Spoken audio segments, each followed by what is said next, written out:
Hello everyone, welcome to battle IAS. I hope आप लोग बहुत अच्छे होंगे। आज हम 13 अगस्त का न्यूज़पेपर एनालिसिस करेंगे। इसमें टोटल मैंने 4 आर्टिकल लिए हैं, जिसमें पहला आर्टिकल डिस्कस करता है इंडिया ने जो जूट आता है बांग्लादेश से उस पर रेस्ट्रिक्शंस लगा दी हैं। तो मैं आपको समझाऊंगा इस आर्टिकल में कि क्या रेस्ट्रिक्शंस लगाए हैं, क्यों रेस्ट्रिक्शंस लगाए हैं।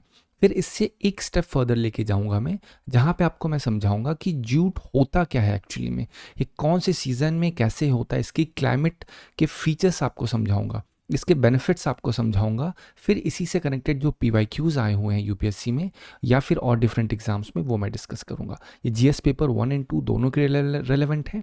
2 में इसलिए क्योंकि वो इंटरनेशनल रिलेशन का हिस्सा है, 1 में क्योंकि यहाँ पे की रिसोर्सेस, नेचुरल रिसोर्सेज का जो सेक्शन होता है वहाँ पे ये रिलेवेंट है। सेकेंड आर्टिकल में डिस्कशन करेंगे कि सैटेलाइट इंटरनेट जो इंडिया में लाने की बात हो रही है, जिसमें इलॉन मस्क की कंपनी स्टारलिंक फ्रंट एक तरीके से फोर रनर है, ठीक है। तो मैं आपको समझाऊंगा कि आखिर ये पूरा पॉइंट क्या है, सैटेलाइट इंटरनेट और जो हमारा ट्रेडिशनल इंटरनेट ऑप्टिक फाइबर का जो इंटरनेट होता है, इन दोनों में डिफरेंस क्या होता है, आखिर किस तरीके से सैटेलाइट इंटरनेट बेनिफिशियल होगा, क्या इसके चैलेंजेस हैं और क्या उसके सोल्यूशन हो सकते हैं। ये सारी चीज़ें मैं आपसे डिस्कस करूंगा। GS paper 3 science and tech के लिए रेलेवेंट है। थर्ड आर्टिकल है इंडिया का सेमीकंडक्टर मिशन के ऊपर। इंडिया ने कुछ सेमीकंडक्टर प्लांट्स स्टार्ट किए हैं कुछ स्टेट्स में। मैं आपको सबसे पहले समझाऊंगा वो कौन कौन से स्टेट्स हैं, फिर मैं आपको समझाऊंगा कि सेमीकंडक्टर होता क्या है, फिर मैं आपको सिलिकॉन कार्बाइड टेक्नोलॉजी के बारे में बताऊंगा, फिर मैं आपको समझाऊंगा कि आखिर सेमीकंडक्टर क्यों इतना क्रूशल है, इतना क्रिटिकल क्यों है, इसके बेनिफिट्स मैं आपको बताऊंगा, अगेन इसके चैलेंजेस आपको समझाऊंगा, फिर उन चैलेंजेस के क्या क्या सोल्यूशन है मैं वो आपसे डिस्कस करूंगा। देखिए, मैं कोई भी आर्टिकल आपको समझाता हूं तो मेरा मेन ऑब्जेक्टिव होता है कि मैं आपको फ्रॉम पेपर पर्सपेक्टिव समझाऊं, कि आपके दिमाग में एक फ्रेमवर्क बनाए। ये ना हो कि आपके दिमाग में ऐसे स्कैटर्ड नॉलेज हो, पूरा आर्टिकल पढ़ लो लेकिन आपके समझ में ना आए कुछ, ठीक है। इसलिए फ्रेमवर्क बताता हूं, क्योंकि 99.99% क्वेश्चन में यही होता है कि आपको लिखना होता है इश्यूज, आपको लिखने होते हैं बेनिफिट्स, आपको लिखने होते हैं सोल्यूशंस। यही आपसे एक्सपेक्ट किया जाता है क्वेश्चन में, ठीक है, यूपीएससी में। फोर्थ आर्टिकल है 18th international olympiad on astronomy and astrophysics India में होने जा रहा है, ठीक है। मैं आपको समझाऊंगा कि ये ओलंपियाड है क्या, एस्ट्रोनॉमी और एस्ट्रोफिजिक्स का, इंडिया में क्या इससे पहले हुआ था या नहीं हुआ था, वो मैं आपको समझाऊंगा। इसकी रेलेवेंस आपको बताऊंगा, जीएस पेपर 3 के रेलेवेंट है। इसी से कनेक्टेड जो आर्टिकल स्पेस पे आया था, discuss India's achievement in the field of space science and tech, how the application of this tech has helped India in its socio-economic development। इस पूरे क्वेश्चन का एक्सप्लेनेशन मैं इस आर्टिकल का रेफरेंस देके आपको समझाऊंगा। इस आर्टिकल में जो जो पॉइंट्स बताए गए होंगे उन पॉइंट्स को ला करके मैं इसका आंसर दूंगा। GS3 2016 में आया था, ठीक है। इसका PDF आप टेलीग्राम चैनल से डाउनलोड कर सकते हैं। चलिए स्टार्ट करते हैं अपना पहला आर्टिकल। पहला आर्टिकल में आप समझते हैं क्या, देखिए, जूट बांग्लादेश में बहुत ज़्यादा होता है, तो इंडिया ने कुछ नए पोर्ट रेस्ट्रिक्शंस लगाए हैं उन जूट प्रोडक्ट्स पे जो बांग्लादेश से आ रहे हैं। जिस पे रीज़न क्या था, अपनी डोमेस्टिक मार्केट बचाने के लिए इंडिया ने ऐसा किया है, क्योंकि जूट ऐसा नहीं है कि केवल बांग्लादेश में हो रहा है, जूट इंडिया में भी होता है। तो इंडिया का ऐसा ना हो कि जो इंडिया की डोमेस्टिक मार्केट है उसमें बहुत चीप प्रोडक्ट्स बाहर से आना स्टार्ट हो जाए और इंडिया की मार्केट पूरी ख़राब हो जाए। तो ये एक पहला रीज़न जिसकी वजह से ऐसा किया है। साथ ही साथ ऐसा नहीं कि इंडिया ने केवल इसी पे लगाया है, और भी रेस्ट्रिक्शंस और डिफरेंट गारमेंट्स पे, गुड्स पे भी लगाए हैं इंडिया ने, ठीक है। अगर रेस्ट्रिक्शंस की मैं आपको डिटेल समझाऊं तो इससे जो जूट के आइटम इफेक्ट होंगे तो वो ये है कि ब्लीच और अनब्लीच जो फैब्रिक होते हैं, धागे होते हैं, फिर आपका ट्वाइन, रोप, सैक्स, बैग, मतलब जितने आइटम्स जूट से बने होते हैं जो बांग्लादेश से आ रहे हैं, इन पे रेस्ट्रिक्शन लगाए गए हैं। पोर्ट रूल्स के ऊपर आए हैं कि अगर लैंड पोर्ट जो है आपका, जहां बांग्लादेश के प्रोडक्ट्स आ रहे हैं, उनको बैन किया गया है। केवल और केवल कहाँ सा, हावा शेवा सी पोर्ट से आएगा बांग्लादेश से जो सामान है, क्योंकि बांग्लादेश से कहीं ना कहीं हमारा जियो पॉलिटिकल टेंशन से स्टार्ट हो चुका है। और उसके पीछे रीज़न क्या क्या है, बांग्लादेश क्या कर रहा है, एक्सपोर्ट सब्सिडीज़ दे रहा है। अगर एक कोई ट्रेडर, लेट्स से आप इंडिया के हो, मैं बांग्लादेश से हूँ, ठीक है, दोनों लोग जूट को एक्सपोर्ट कर रहे हैं, तो अब मैं बांग्लादेश में हूँ और मेरे लिए वो 10 रुपये का पड़ रहा है, तो गवर्नमेंट कह रही है काम करो 10 रुपये का नहीं, आप 8 रुपये का बेचो। मैं बोलूँगा भाई ये तो बहुत सस्ता हो जाएगा, मुझे नुकसान हो जाएगा इससे। तो गवर्नमेंट कह रही चलो आपको 2 रुपये हम दे रहे हैं, अब आप इसको बेचो, ठीक है। तो इससे क्या होगा, सस्ता सामान आएगा, लेकिन आपको तो सब्सिडी नहीं मिल रही है ना, आप तो इंडिया में जूट का एक्सपोर्ट कर रहे हैं या जूट का प्रोडक्शन कर रहे हो। तो इससे क्या होगा, जब सस्ते दाम पे आएगी तो इंडिया के जो कंज्यूमर्स हैं, और केवल इंडिया नहीं, ऑल ओवर ग्लोब में जहाँ पर सामान सस्ता मिलता है लोग वहीं पे जाते हैं। तो वही सेम चीज़ यहाँ भी होने के चांसेस हैं कि जो इंडिया के प्रोड्यूसर्स हैं उन पे इम्पैक्ट पड़ सकता है। ठीक है, ये कुछ रेस्ट्रिक्शंस हैं। अगेन ये सिर्फ आर्टिकल के बारे में पॉइंट था। ठीक है, सिंपल सा पॉइंट है, पोर्ट रेस्ट्रिक्शन और बांग्लादेश जूट। अब आपको लगेगा ये पढ़ लोगे, सिर्फ ये आज की न्यूज़ पढ़ लोगे, लेकिन अब आप पेपर के लिए तैयारी कर रहे हो। आप वहाँ सुबह चाय की चुस्की लेकर के नहीं पेपर पढ़ रहे हैं कि नहीं चलो आज जान लेते हैं न्यूज़ क्या चल रही है। वो तब होता है when you are in services, जब आप कोई काम करो। लेकिन अभी आपकी आंखें एज ए स्कैनर तरीके से काम होनी चाहिए ताकि आप समझ सको क्या है। तो यहाँ एक वर्ड है जूट, तो हमें जूट के ऊपर थोड़ा डिस्कशन करना होगा। पहले जूट समझते हैं क्या। जूट कैसे प्लांट होता है, ठीक है, फिर प्लांट को ऐसे छीला जाता है, उसमें डिफरेंट लेयर्स होती हैं, उन्हीं लेयर्स में से फैब्रिक निकलता है, धागा निकलता है। ठीक है, जो स्टेम होता है ना इनका, जो इनकी स्टेम होता है उसकी आउटर स्किन से जूट को बनाया जाता है। इसे गोल्डन फाइबर ऑफ इंडिया कहा जाता है। ये बहुत ही स्ट्रांग होते हैं, बायोडिग्रेडेबल होते हैं, इको फ्रेंडली होते हैं और कॉस्ट इफेक्टिव भी होते हैं। अगर कुछ मेजर प्रोड्यूसिंग कंट्रीज़ की बात की जाए तो इंडिया, बांग्लादेश, चाइना, थाईलैंड, ये सब मेजरली प्रोड्यूस करते हैं जूट को। और जूट एक खरीफ क्रॉप है। ठीक है, जैसे आप सुनते हो रबी क्रॉप, खरीफ क्रॉप। रबी में क्या है, जो ठंड वाले मौसम में है। खरीफ मतलब क्या है, जो आपके गर्मियों, एक बेसिक लेमन टर्म में समझो। ठीक है, इसका बेसिक डिवीजन तो आप मंथ के हिसाब से करोगे, बट अभी सिर्फ जूट का समझो, जूट एक खरीफ क्रॉप है। कब इसको बोया जाता है, इसको बोया जाता है मार्च से अप्रैल के बीच में। लेकिन कभी कभी क्या होता है जल्दी भी, फेब से जून कहा जाता है जनरली, जिसके बीच में बोया जाता है। ठीक है, हार्वेस्टिंग जुलाई टू अगस्त के बीच में हो जाती है। अब होता क्या है, देखो ये जो रीज़न है इसके पीछे क्या है। पहली बात तो इसको वार्म क्लाइमेट चाहिए। ठीक है, वार्म ह्यूमिड क्लाइमेट चाहिए, रेनफॉल चाहिए, पानी की ज़रूरत होती है इसे। ठीक है, इसी वजह से खरीफ क्रॉप के साथ ये अलाइन होता है। यूसेस क्या है, जूट का यूसेस क्या है, टेक्सटाइल में होता है, जैसे bag, ropes, carpet, mats. Industry में देखा जाए तो जियो टेक्सटाइल, इरोजन कंट्रोल, ये सब में क्या होता है, जूट का यूज़ होता है। हाउस होल्ड में कहाँ कहाँ, कर्टेन में, अपहोल्स्ट्री में, यहाँ पे यूज़ होता है। अगर और डिफरेंट यूसेस की बात की जाए, handicraft, paper, composites, eco friendly products, इन सब जगह पे जूट का यूज़ होता है। तो मैंने आपको समझा दिया जूट क्या होता है, जूट का सीज़न याद रखिए, दैट इज़ इट। और जूट कहाँ पे होगा, अब आप दिमाग में रखिए कहाँ पे होगा, जहाँ पे बारिश होगी। ठीक है, जहाँ पे बारिश या एम्पल अमाउंट ऑफ रेनफॉल होगी, वहीं पे जूट प्रोडक्शन भी ठीक ठाक होगा। आपसे क्या कहा जाए, क्या राजस्थान में जूट मिलेगा, नहीं मिलेगा, क्योंकि आप दिमाग में रखिए ना कि जब किसी क्रॉप का कोई फीचर है कि वो उस फीचर इन द सेंस कि इस क्रॉप को ये सारी चीज़ों की ज़रूरत है, या बोले प्री रिक्विजिट है, तो प्री रिक्विजिट को आप कनेक्ट करिए वेदर से कि अच्छा अगर इसे पानी चाहिए तो होगी भी तो उसी जहाँ ना जहाँ पे पानी ज़्यादा होगा। तो इस तरीके से आप समझ सकते हैं। ठीक है, चलो इसकी सिग्निफिकेंस क्या है, ये रूरल इकोनॉमी के लिए बहुत ज़्यादा ज़रूरी है, एम्प्लॉयमेंट बहुत क्रिएट करती है, साथ ही साथ ये एक एनवायरनमेंट फ्रेंडली ऑल्टरनेटिव भी पेश करती है प्लास्टिक का। जनरली हम प्लास्टिक मेड चीज़ों को यूज़ करते हैं, बट ये जूट एक एनवायरनमेंट फ्रेंडली ऑल्टरनेटिव है। इसका मेजर एक्सपोर्ट आइटम जो इंडिया में होता है कहाँ पे, वो देखा जाए तो बांग्लादेश, यूरोप, यूएसए, ये इन सब कंट्रीज़ में क्या होता है, एक्सपोर्ट होता है, एक्सपोर्ट करती भी हैं कंट्रीज़। ठीक है, चलिए अब देखते हैं 24 में, ये यूपी पीसीएस का सवाल है, 24 में आया था, given below the two statements. अब मैंने यहाँ फर्स्ट क्वेश्चन लिखा है, एक बार इसको पढ़िए अब आप। ठीक है, पढ़ने के बाद अब आपको मुझे इसका आंसर बताना है कमेंट सेक्शन में। मैं आपको बेसिक बता, jute is an indigenous plant of India. Simple, कभी भी ऐसा क्वेश्चन है तो पूछो इज इट नॉट, अपने आप से थोड़ा निगेटिव में पूछो, इज इट नॉट, सवाल है आपसे। Jute is a kharif crop sown from Feb to June, again यहाँ पे लिखिए, and harvested from July to October. लिखिए फ्रॉम लिखा हुआ है। ठीक है, ये नहीं कहा गया ओनली जून, ऐसे करके नहीं लिखा गया, ओनली फेब नहीं लिखा है। तो ये आपको चलिए मैं बता ही देता हूँ, इसमें दोनों स्टेटमेंट सही हैं एक्चुअली में, बट फिर भी अब नेक्स्ट बार से क्या होगा, जब भी सवाल होगा तो आपको कमेंट सेक्शन में अब विद, जैसे यहाँ लिखा है फर्स्ट क्वेश्चन, तो फर्स्ट क्वेश्चन में क्या जवाब है, अब आपको इनमें से चुनना है। ठीक है, अब फिर भी आप मुझे बताइए कि इसमें से कौन सा सही है। मैंने आपको बेसिक नॉलेज दे दी है। सेकेंड क्वेश्चन देखा जाए, छत्तीसगढ़ पीसीएस में आया था, इसमें क्या है, consider the following statement about jute cultivation in India. Jute is a rabi crop, आपको पता है, आपको मुझे सही जवाब देना है। Jute crop requires humid climate and high temperature, अभी समझा है आपको मैंने। The cultivation of jute is mainly confined to eastern region of the country. अब देखो वही सेम चीज़ आगे मैंने कहा था, अगर कोई क्रॉप है, उस क्रॉप को किसी पर्टिकुलर चीज़ों की ज़रूरत है, तो उस पर्टिकुलर, वो जो पर्टिकुलर चीज़ें हैं वो किस रीजन में हो रही है पता होना चाहिए ना।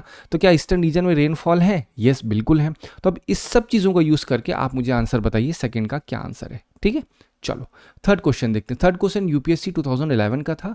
The lower Gangetic plain is characterized by humid climate. बस यूपीएससी में क्या होता है, वन स्टेप फर्दर जाके थोड़ा सा कॉन्सेप्चुअल अंडरस्टैंडिंग डिमांड करते हैं।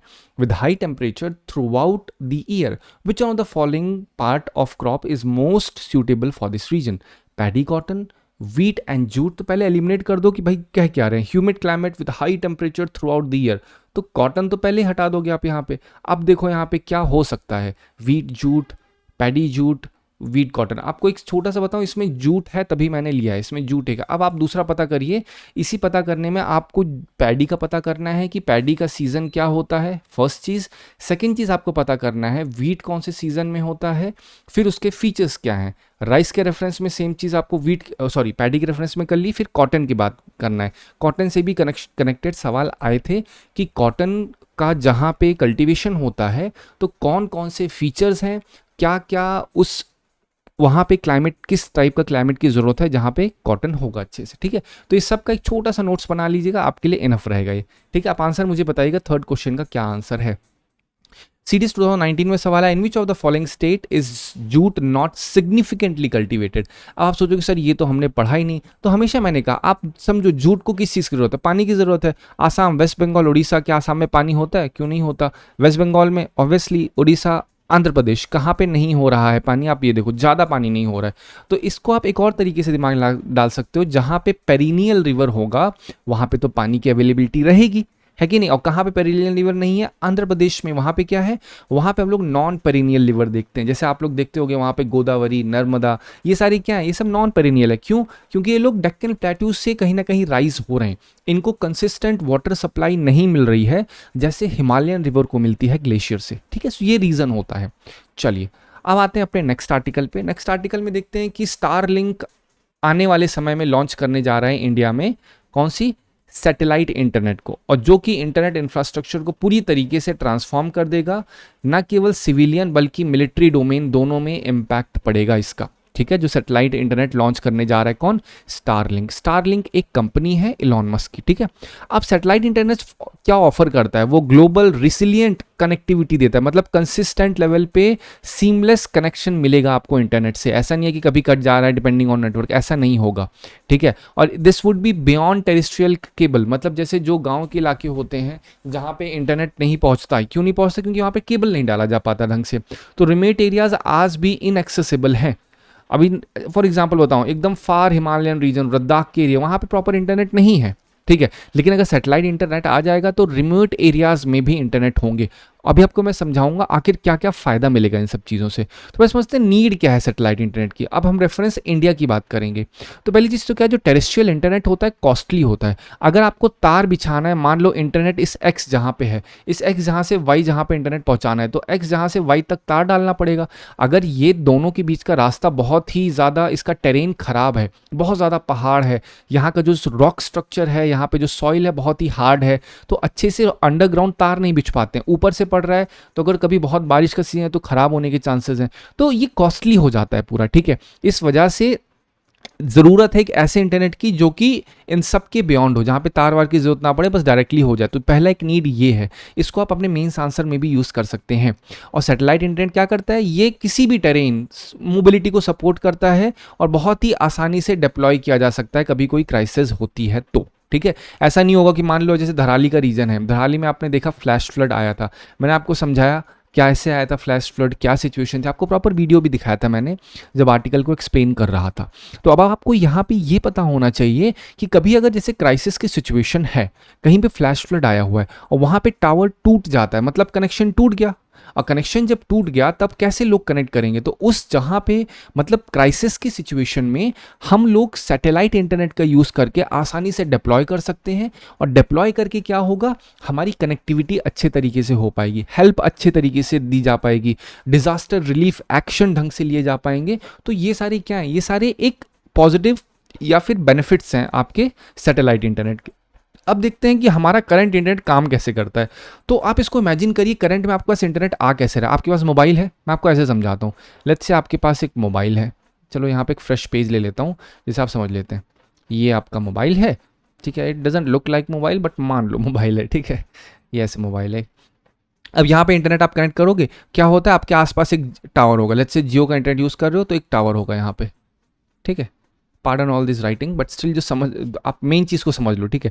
क्या होता है जनरली, आपके पास एक सिम पड़ा होगा यहाँ पे, और सिम जो है कनेक्ट होगा पास के टावर से, और पास का टावर क्या होगा, पास के टावर में केबल्स लगे होंगे, और ये केबल्स क्या करेंगे, ये कनेक्ट करेंगे दूसरे टावर के साथ, दूसरा टावर तीसरे के साथ, और ऐसे करते करते एक मेन हब होगा जहाँ से इंटरनेट आ रहा होगा, और वो मेन हब फिर दूसरे मेन हब को कनेक्ट करेगा, जहाँ से फाइनली जो बड़े बड़े डेटा सेंटर्स होंगे वो अंडर ओशियन भी जाते हैं, ठीक है। मतलब पानी की जो समुद्र होते हैं बड़े बड़े, उसके अंडर ओशियन को मतलब बिछाए जाते हैं केबल, बहुत भी लॉन्ग रूट पे केबल्स को बिछाया जाता है। तो आपके मोबाइल में जो इंटरनेट आ रहा है, ऐसे नहीं आ रहा है सेटेलाइट से आ रहा है, वो पास का जो टावर है ना, वहाँ से इंटरनेट मिल रहा है आपको, और वो कनेक्टेड है तार के माध्यम से। ये है करंट तरीका जिससे हमको मिल रहा है। वही सेम चीज़ है जो हम क्या करते हैं, फ़ोन में हमने इंटरनेट पे कुछ सर्च किया तो वो सिग्नल जाता है किसके पास, नियर बाय मोबाइल टावर के पास, और फिर वो कनेक्ट हो जाता है, आपको रिस्पॉन्ड करता है चीज़ों को दूसरे टावर से कनेक्ट करके, ठीक है। ब्रॉडबैंड में क्या होता है, आप लोग जनरली, आप ब्रॉडबैंड लगा भी होगा तो आप देखोगे वहाँ पे क्या हो रखा है,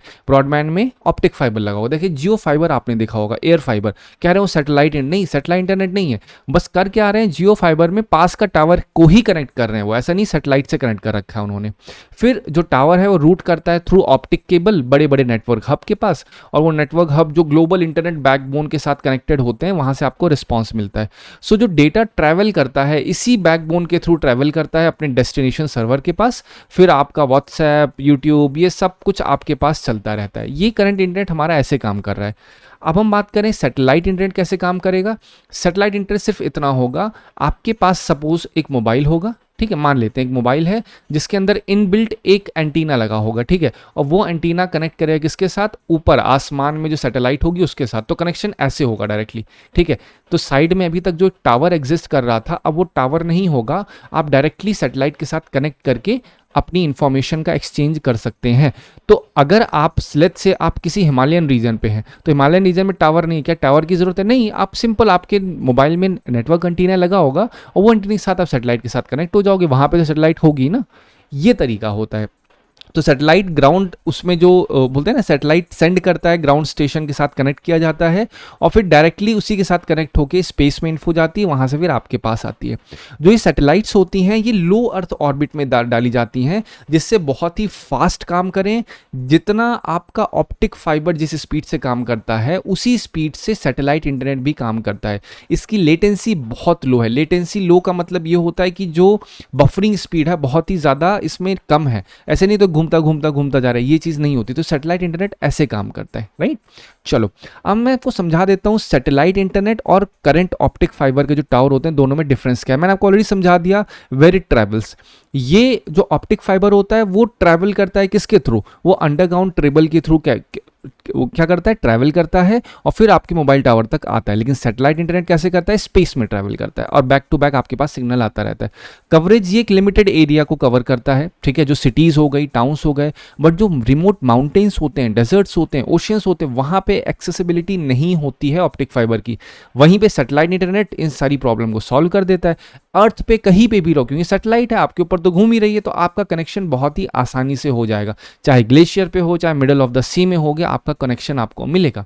सेटअप जो देखा जाए तो ऑप्टिक फाइबर में टावर को सेट करना पड़ता है, फिजिकल केबल्स की जरूरत होती है, पोल्स की जरूरत होती है, प्रॉपर सिस्टमैटिक फॉर्म में वेल बिल्ट इंफ्रास्ट्रक्चर डालना पड़ेगा। लेकिन सैटेलाइट इंटरनेट देखा जाए तो सिंपल एक स्मॉल डिश एंटीना होगा, एक क्लियर स्काई का व्यू होगा, आप आसानी से कनेक्ट हो जाओगे इंटरनेट से। स्पीड एंड डिले की बात की जाए तो जो ऑप्टिक फाइबर है वो बहुत ही फास्ट काम करता है, डिले बहुत कम है। लेकिन जो ओल्ड सैटेलाइट इंटरनेट था वो स्लोअर था। लेकिन अभी जो न्यू आपका लो अर्थ ऑर्बिट का सैटेलाइट इंटरनेट है ये बहुत ही फास्ट है, क्योंकि सैटेलाइट की जो ऑर्बिट्स होती हैं, एक आपकी लो अर्थ ऑर्बिट होती है, एक मीडियम अर्थ ऑर्बिट होती है, ठीक है। तो लो अर्थ ऑर्बिट मतलब आपसे कुछ ही किलोमीटर ऊपर रहेगा वो, ठीक है, और तो आपको वहाँ से इंटरनेट मिलता रहेगा।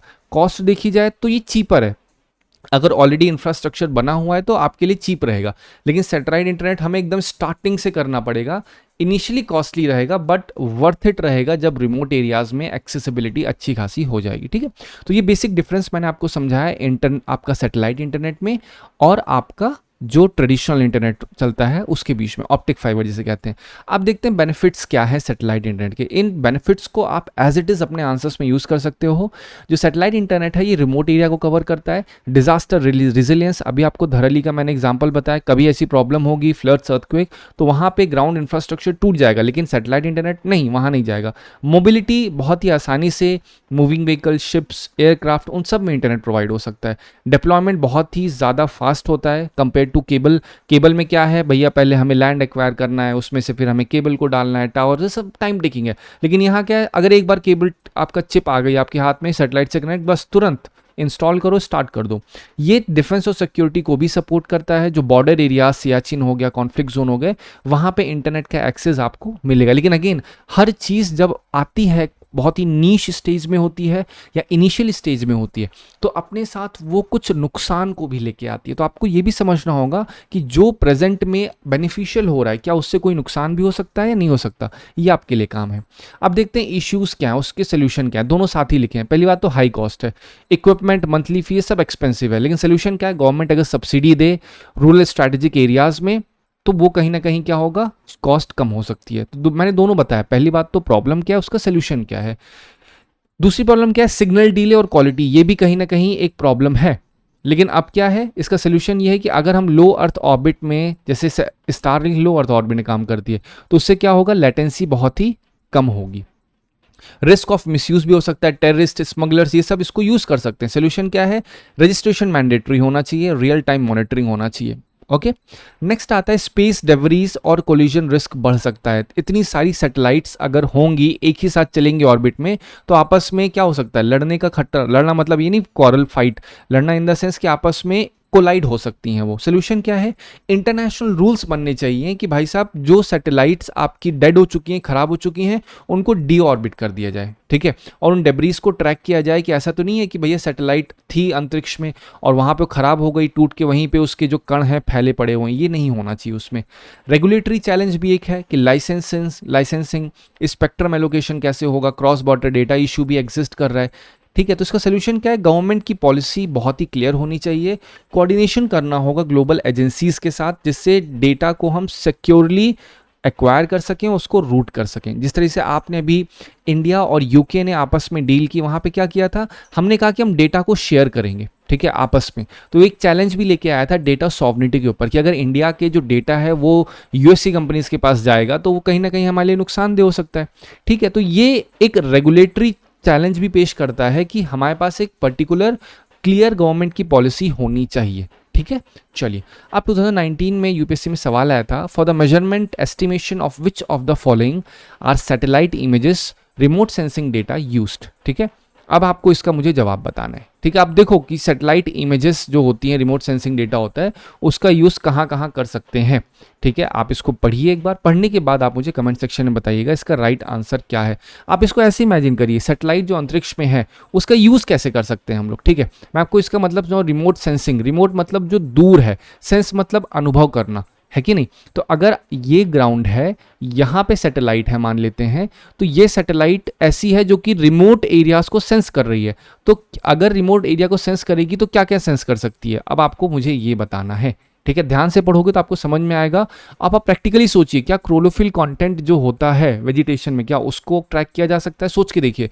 सैटेलाइट में मैंने अभी आपको बताया था, रिसेंटली निसार सैटेलाइट लॉन्च की गई थी, ठीक है, नासा और इसरो ने साथ मिलके। उसके अंदर कुछ दो फ्रीक्वेंसीज डाली थी, एल बैंड और एस बैंड। वो क्या कर रहा था, एक 1 मीटर तक जूम आउट करके सारी चीज़ें हमें दिखा रहा था। दूसरा क्या है, टोपोग्राफी का एक्सप्लेन कर रहा था। तो क्या वो क्लोरोफिल कंटेंट को नहीं बता सकता? क्लोरोफिल कंटेंट कैसे पता चलता है, जब कोई चीज़ ग्रीन हो, तो क्या ग्रीन चीज़ को नहीं पता किया जा सकता? ये आपसे मैं पूछ रहा हूँ। तो इसी तरीके से आपको प्रैक्टिकली इमेजिन करना है और फिर आंसर देना है, ठीक है। चलो आते हैं पे नेक्स्ट आर्टिकल पे। नेक्स्ट आर्टिकल इंडिया का सेमीकंडक्टर मिशन अपडेट के ऊपर है। कैबिनेट ने अप्रूवल दे दी है 4 नए सेमीकंडक्टर प्रोजेक्ट्स को, जो कि वर्थ 4,594 करोड़ है, under 76,000 crore India semiconductor mission. India का जो सेमीकंडक्टर मिशन है वो 76,000 करोड़ का था, ठीक है। उसमें इतना अमाउंट जो है 4 नए प्रोजेक्ट को दिया गया। प्रोजेक्ट कहाँ का है, भुवनेश्वर, मोहाली पंजाब और आपका आंध्र प्रदेश। भुवनेश्वर में 2 प्रोजेक्ट हैं, मोहाली में 1 और आंध्र प्रदेश में 1 प्रोजेक्ट है। सिग्निफिकेंस क्या होगी? तो करंटली ये तो अभी 4 आए, लेकिन इसके पहले भी 6 प्रोजेक्ट और अप्रूव हुए थे, टोटल प्रोजेक्ट 10 हो जाएंगे।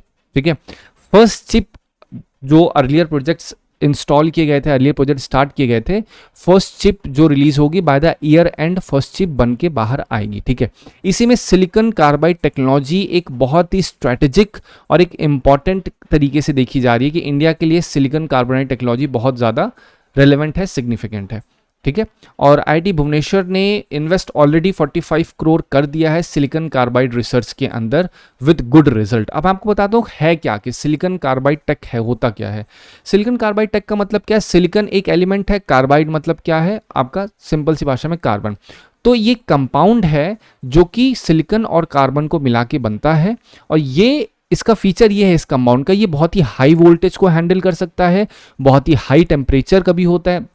आप नोटिस करते हो तार ऐसे होते हैं, कभी भी बहुत हाई टेम्परेचर हो जलना चालू हो जाते हैं, लेकिन ये जो टेक होगा इससे क्या होगा, हाई वोल्टेज बियर कर लेगा, हाई टेम्परेचर और हाई एफिशिएंसी होती है। ठीक है, कंपेयर टू नॉर्मल सिलिकॉन का जो एलिमेंट होता है उससे ज़्यादा इसके अंदर होता है पावर। बेनिफिट्स क्या है? इलेक्ट्रिक व्हीकल्स, हमारे यहाँ इलेक्ट्रिक व्हीकल्स कितना प्रमोट किया जाए उसके लिए बहुत ही अच्छा है।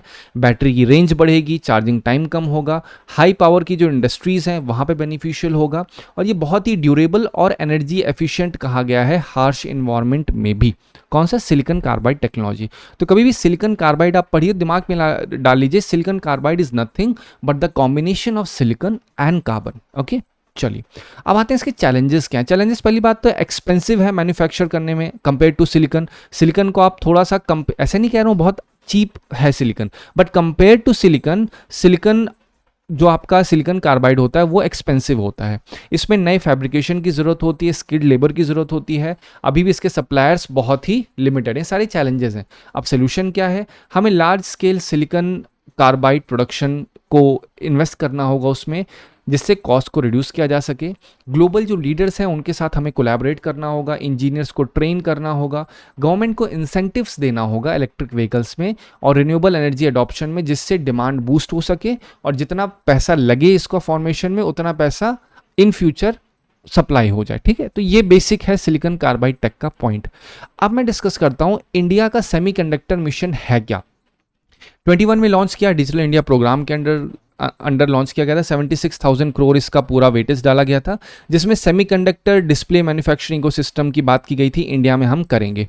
मेन एम ये था कि हम इंपोर्ट को रिड्यूस करें, जो हमारी डिपेंडेंस है, फिर जो चिप सप्लाई है उसकी सिक्योरिटी बना के रखें, और हाई टेक मैन्युफैक्चरिंग को प्रमोट करें। ठीक है, सपोर्ट कैसे करता है? फाइनेंशियल इंसेंटिव देते हैं। वैसे जो सेमीकंडक्टर मैन्युफैक्चरिंग इंडस्ट्रीज होती हैं उनको इंसेंटिव मिलता है कि भैया आप करो, हम आपको सपोर्ट कर रहे हैं। ठीक है, रिसेंट अपडेट की बात की जाए तो वही सेम चीज़ देखिए, यही मैंने इंडिपेंडेंट तरीके से शॉर्ट नोट आपके लिए बनाया है। ठीक है, इससे आपको मैंने प्रीवियस आर्टिकल भी समझाया कि 4 नए प्रोजेक्ट जो लॉन्च हुए कहाँ कहाँ हुए, ऐसे हुए। ठीक है, फोकस एरिया क्या है? सिलिकॉन कार्बाइड टेक, और फिर जो आपका सेमीकंडक्टर्स है, एडवांस पैकेजिंग, ये सारे क्या है? ये सारे आपको बहुत डिटेल में नहीं जाना, सिंपल मतलब समझो इंडिया का सेमीकंडक्टर मिशन क्या है। 76,000 करोड़ का है, जिसमें 10 प्रोजेक्ट स्टार्ट हो चुके हैं। सेमीकंडक्टर क्या होता है? सेमीकंडक्टर मतलब, कंडक्टर का मतलब क्या होता है? ऐसी चीज़ जो कंडक्ट करे। सेमीकंडक्टर मतलब क्या है? ऐसी चीज़ जो कंडक्ट भी करे प्लस थोड़ी रोकथाम भी रखे। मतलब ये आपको सिर्फ हिंदी बता रहा हूँ मैं। तो जहाँ पे वोल्टेज कंट्रोल्ड फॉर्म में जाए, जहाँ पे इलेक्ट्रिसिटी कंट्रोल्ड फॉर्म में जाए, तो वो सारे सेमीकंडक्टर्स कहे जाते हैं, और सिलिकॉन उसमें बहुत ही क्रिटिकल होता है। ठीक है, सेमीकंडक्टर वही सेम मटेरियल क्या है जिसमें इलेक्ट्रिसिटी की कंडक्टिविटी किसके बीच में होती है? कंडक्टर और इंसुलेटर के बीच में होती है। ठीक है, एग्जाम्पल क्या है? Silicon gallium arsenide. इसको माइक्रोचिप में, प्रोसेसर्स में, सेंसर्स में ब्रेन कहा जाता है मॉडर्न इलेक्ट्रॉनिक्स में। बेनिफिट्स क्या है? जो स्मार्टफोन्स, कंप्यूटर, इन सब किस पे चल रहे हैं? ये सब सेमीकंडक्टर्स पे चल रहे हैं। अगर हम अच्छे तरीके से इसमें इन्वेस्ट करेंगे सेमीकंडक्टर्स में, तो हमारी इंपोर्ट डिपेंडेंस कम होगी, जॉब्स जनरेट होंगी, और जो आर्टिफिशियल इंटेलिजेंस है वो चीज़ और ज़्यादा प्रमोट होगी। चैलेंजेस क्या है? वही सेम चीज़ है, हाई सेटअप कॉस्ट बहुत है, एडवांस टेक की ज़रूरत है, ग्लोबल कंपटीशन बहुत ज़्यादा है। चाइना की बात की जाए, चाइना के पास सेमीकंडक्टर की प्रोसेसिंग बहुत तगड़ी है। जो रेयर अर्थ एलिमेंट्स होते हैं उसमें चाइना की प्रोसेसिंग बहुत, अप्रॉक्सीमेटली 70% प्रोसेसिंग चाइना कर रहा है। अब इतना ज़्यादा रोल केवल चाइना का है, तो इस वजह से क्रिटिकल हो जाता है कि हम डिपेंडेंट ना हो जाएं चाइना के ऊपर, कि जब अगर कभी बंद कर दिया चाइना ने सप्लाई तो हमारे पास कुछ भी ना हो जाए। ये नहीं होना चाहिए। वाटर और पावर इंटेंसिव प्रोडक्शन होता है, मतलब बहुत ज़्यादा पानी और बिजली की ज़रूरत होती है प्रोडक्शन के लिए। ये सारे चैलेंजेस हैं। सोल्यूशन क्या है? वही सेम चीज़, intensive public private partnership, R&D में इन्वेस्टमेंट किया जाए, रिन्यूएबल एनर्जी को डेवलप किया जाए, वाटर रिसाइकलिंग को अच्छे से बनाया जाए। ठीक है, अब देखिए यहाँ पे आप नोटिस करिए, जब भी चैलेंजेस लिख रहे हैं, चैलेंजेस बड़े जनरलाइज हैं, ऐसा नहीं है कि इस चैलेंज को कहीं और नहीं यूज़ कर सकते हो आप। तो ये सिर्फ इसलिए देता हूँ मैं ताकि आपके दिमाग में बार बार एक चीज़ को भले ही 100 बार बताना पड़े मुझे, लेकिन इतना पता है कि आप बाय द 2-3 बार जैसे ही बताऊँगा वो आपके दिमाग में मसल मेमोरी बन जाएगी आपकी। और जब एक बार मसल मेमोरी बन गई तो आप आसानी से उस चीज़ का रिकॉलिंग कर सकते हो पेपर में। ठीक है, चलिए आते हैं अपने नेक्स्ट आर्टिकल पे। नेक्स्ट आर्टिकल है 18th international olympiad on astronomy and astrophysics India में होने जा रहा है। कहाँ पे? मुंबई में इनॉग्रेट किया गया है। किसके द्वारा होस्ट हो रहा है? Homi Bhabha centre for science education. ठीक है, इंडिया में सेकंड है, फर्स्ट कहाँ? भुवनेश्वर में। उसके ऊपर क्वेश्चन डाल सकते हैं कि फर्स्ट कहाँ पे हुआ था। ये रिसेंट का है, सबको पता होगा, लेकिन फर्स्ट पे क्वेश्चन खेला जा सकता है। डिटेल बोला जाए, थीम इसका वसुदेव कुटुंबकम। इसका मतलब क्या है? वर्ल्ड, पूरी दुनिया एक फैमिली है अंडर वन स्काई। पार्टिसिपेशन देखा जाए तो approximately 300 high school from 64 countries participate कर रहे हैं। 10 दिन का इवेंट है जिसमें मतलब एक एग्ज़ाम होगा। इन जो 300 हाई स्कूल के बच्चे पार्टिसिपेट करेंगे उसका ये एग्ज़ाम है। ठीक है, कब स्टार्ट हुआ था? 2006 में स्टार्ट हुआ था। इसका पहला एडिशन थाईलैंड में हुआ था। मैं क्योंकि अक्सर यूपीएससी यही करता है, फर्स्ट क्या था उसका, स्टार्ट कैसे हुआ, अक्सर ऐसे ही क्वेश्चन पूछे जाते हैं। तो इसलिए आपको अब ये बताना ज़रूरी है कि आखिर ये है क्या international olympiad on astronomy and astrophysics. उससे पहले आपको सिग्निफिकेंस बताता हूँ, क्या सिग्निफिकेंस होगी इंडिया की। अब इंडिया में ये हो रहा है पूरा ओलंपियाड, तो इंडिया की ग्लोबल साइंटिफिक एंगेजमेंट और ज़्यादा क्या होगी? स्ट्रांग होगी। जो स्टेम एजुकेशन है वो प्रमोट होगा। अभी आपको स्टेम एजुकेशन से कनेक्टेड रिसेंटली एक आर्टिकल मैंने समझाया था। स्टेम एजुकेशन मतलब क्या होता है? Science, tech, engineering, maths. ठीक है, अभी आपको बता, जहाँ पे एक जेंडर गैप वहाँ पे दिख रहा था स्टेम के अंदर, अभी सिर्फ स्टेम एजुकेशन बात की जाए इस ओलंपियाड के रेफरेंस में, तो ये इसको प्रमोट करेगा, यूथ का इन्वॉल्वमेंट रिसर्च में और बढ़ेगा। ठीक है, ये हाईलाइट करेगा integration of advance tech astronomy के अंडर में। ठीक है, इंडिया की सॉफ्ट पावर जो है वो सपोर्ट, उसको सपोर्ट मिलेगा, साइंटिफिक डिप्लोमेसी और ज़्यादा अच्छी होगी इससे। राइट, चलो अब देखिए, ये जो आर्टिकल मैंने लिया है ये आज का आर्टिकल नहीं है, ये आई थिंक प्रीवियस आर्टिकल है। ठीक है, कौन से दिन का है आपको मैं एग्जैक्ट बताऊं तो I think it is of 10 से 15 दिन पहले का आर्टिकल है ये, जहां पे मैंने डिस्कस किया था स्टेम के ऊपर। ठीक है, तो एक बार आप पढ़िए, ये पूरा का पूरा आर्टिकल मैंने आपको उस दिन समझाया था। स्टेम में जेंडर गैप क्या है? ठीक है, स्टेम का मतलब आपको ऑलरेडी समझा दिया, ये एक एरिया होती है जहाँ पे लोग आके काम करते हैं। मतलब अगर आपसे पूछे आप क्या हो, तो आप बोलोगे मैं इंजीनियरिंग कर रहा हूँ, तो बोलोगे इंजीनियरिंग मतलब ई वाले सेक्शन में हो, मैथ्स वाले एम में होंगे, टेक वाले इधर होंगे, तो ये ऐसे होते हैं। तो इस इंडिया इसी कैटेगरी में कहीं ना कहीं दिख रही है। तो वहाँ पे देखा गया कि 43% इंडिया में जो स्टेम ग्रेजुएट हैं वो वुमेन हैं, लेकिन 27% ही केवल स्टेम में वर्कफोर्स में ज्वाइन कर रही हैं। आप सोच के देखिए फॉर अ मोमेंट, 43% ग्रेजुएट हो रहे हैं स्टेम से, मतलब जो बीटेक कर रहे हैं फिर उसी में मेडिकल कर रहे हैं, सारी चीज़ें कर रहे हैं, लेकिन ग्रेजुएट इतनी वुमेन है, बट केवल 27% ही फॉर्मली जाके जॉब को ज्वाइन कर रही हैं। ठीक है, तो कनेक्टिव आर्टिकल मैंने आपको दे दिया था, एक बार आप पढ़ेंगे आपको समझ में आ जाएगा डेटा। ठीक है, प्रीवियस आर्टिकल है ये। अब हम देखते हैं स्टेम की इंपॉर्टेंस क्या थी। ये भी आपको बताया था, इकोनॉमिक ग्रोथ में मदद करता है, जॉब क्रिएशन में मदद करता है, ग्लोबल कॉम्पिटिटिवनेस बढ़ती है। अगर हमारे पास एक स्ट्रॉन्ग स्टेम की वर्कफोर्स होगी तो इंडिया की ग्लोबल स्टैंडिंग जो है वो अच्छी होगी। यही तो रीज़न है, आपको मैंने बताया जर्मनी की पॉपुलेशन अब एजिंग हो रही है, वहाँ पे बूढ़े हो रहे हैं। अब जब वो हो रहे हैं तो उन्होंने खुद कहा है कि आने वाले सालों में हमें पर ईयर 1 लाख से ज़्यादा की वर्कफोर्स की ज़रूरत होगी, तो उसमें इंडिया बहुत ही पिवटल रोल प्ले करेगा। ठीक है, तो ये भी ग्लोबल कॉम्पिटिटिव्स में अगर हमारे पास स्टेम की वर्कफोर्स होगी तो डिमांड बाहर बढ़ेगी। अगर हम ऐसा तो है नहीं ब्रेन ड्रेन करना स्टार्ट कर देंगे, तो हमें ये भी ज़रूरी है कि ये जो ब्रेन ड्रेन इतना ना हो जाए कि इंडिया में हो ही ना R&D। हमें ये मैंश्योर करना होगा कि अच्छा खासा यहाँ पे स्टाइपेंड मिले, अच्छा खासा यहाँ पे लोगों को पैकेज मिले, जिससे वो दूसरे कंट्रीज़ में जाकर काम ना करें, इंडिया में ही करें। वुमेन एम्पावरमेंट होता है, नेशनल इनिशिएटिव लिंक होता है, सस्टेनेबल। ये देखिए प्रीवियस आर्टिकल का था, ये आज के आर्टिकल का नहीं है, बस मैं आपको स्टेम की इंपॉर्टेंस बता रहा हूँ। ठीक है, चलिए 21 में क्वेश्चन क्या आया था? Which of the following is reason why astronomical distance are measured in light years. बहुत ही बेसिक क्वेश्चन है, ये आप बहुत आसानी से बता सकते हैं। 4 पढ़िए, आपको विद उससे बताना है 6 क्वेश्चन का क्या आंसर है। ठीक है, चलो अब आते हैं इस क्वेश्चन के ऊपर। क्वेश्चन क्या है? Discuss India's achievement in field of space science and tech, how the application of this tech has helped India in is socio economic development. मैंने हमेशा बताया कभी भी कोई क्वेश्चन आए तो उसको कुछ सर्टेन पार्ट में डिवाइड करिए, कह रहे हैं डिस्कस करो, ठीक है, बातचीत करो इंडिया की क्या क्या अचीवमेंट है। तो यहाँ पे अचीवमेंट मैंने प्रोवाइड किया, आप एक बार पढ़िए। आप देखिए सैटेलाइट लॉन्च प्रोग्राम्स, ये एक अचीवमेंट है। इंटरनेशनल रिकॉग्निशन एंड कोलैबोरेशन, ये भी एक अचीवमेंट है। साइंटिफिक रिसर्च एंड टेक, ये भी एक अचीवमेंट है, उसका मैंने यहाँ पे एग्जांपल भी प्रोवाइड किया आपको। तो इससे क्या होगा, इससे आपको समझ में आएगा कैसे कनेक्ट करना है। फिर ये मैंने आपको आर्टिकल, आज जो आर्टिकल था कौन सा, international olympiad on astronomy and astrophysics, तो ये इस आर्टिकल के पॉइंट्स को मैंने यहाँ पे यूज़ कर दिया। आप देख रहे हैं इंटरनेशनल रिकॉग्निशन कोलैबोरेशन कैसे मिलेगी, जब इंटरनेशनल ओलंपियाड हम लोग करा रहे हैं तो कॉपरेशन भी तो बढ़ेगा, स्पेस रिसर्च होगी तो उससे कहीं ना कहीं हमें क्या होगा, हमारी रिकॉग्निशन भी बढ़ेगी। तो क्या अचीवमेंट नहीं है, बिल्कुल अचीवमेंट है। अब देखते हैं कैसे ये एप्लीकेशन, किस चीज़ का, how the application of this tech has helped India, मतलब जो स्पेस में हमने इतना अचीव किया है तो उससे किस तरीके से सोशो इकोनॉमिक बेनिफिट हुआ है, डिजास्टर मैनेजमेंट हुआ है, एग्रीकल्चर में बेनिफिट हुआ है, कम्युनिकेशन एंड कनेक्टिविटी में बेनिफिट हुआ है, एनवायरमेंटल मॉनिटरिंग में बेनिफिट हुआ है, एजुकेशन एंड स्किल डेवलपमेंट में भी बेनिफिट हुआ है। तो ऐसे आप इसको कंक्लूड कर दीजिए ऊपर के सारे पॉइंट को लिख करके। जैसे लिखा ना यहाँ पे मैंने कंक्लूजन में क्या दिया है, इंडिया की achievement space science and tech beyond exploration है, ठीक है। ये एक तरीके से एज अ कैटलिस्ट है।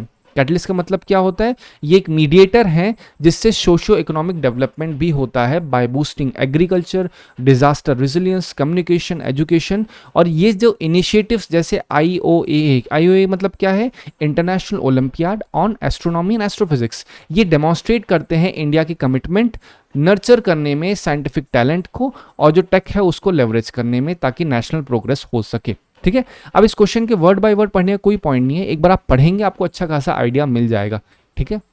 आई होप आपको इस आर्टिकल से मदद मिली होगी। Thank you so much for watching.